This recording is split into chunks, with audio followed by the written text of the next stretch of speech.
大家好，早晨。我呢位姓霍嘅朋友極力推薦我嚟呢間深水埗嘅龍寶酒樓，咁我就即管嚟試下。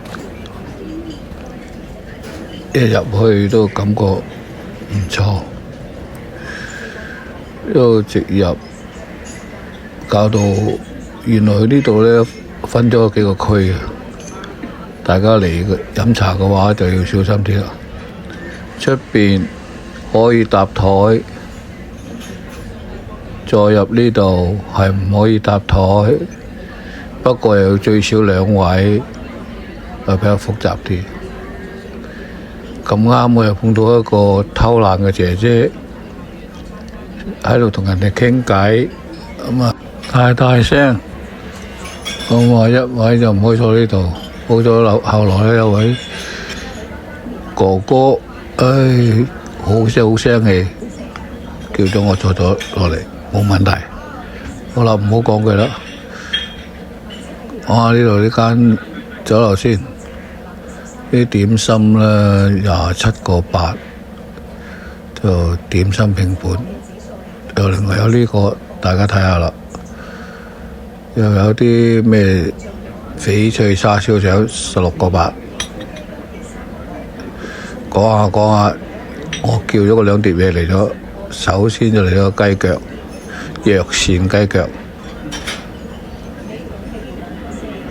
我食咗，覺得都唔錯，味道 OK。好，睇下周圍環境啊。其實點心係唔錯嘅，呢個哥哥招呼亦都好好。咁啊，等埋第2碟點心嚟咧，叫咗個棉花雞。係啊，嚟啦！阿姐好好笑容，不過見到好大啲喎，哇！相比之下，大過嗰個雞腳差唔多1倍啊！而且個樣啊非常靚，試下先，睇下好唔好食，分數係如何？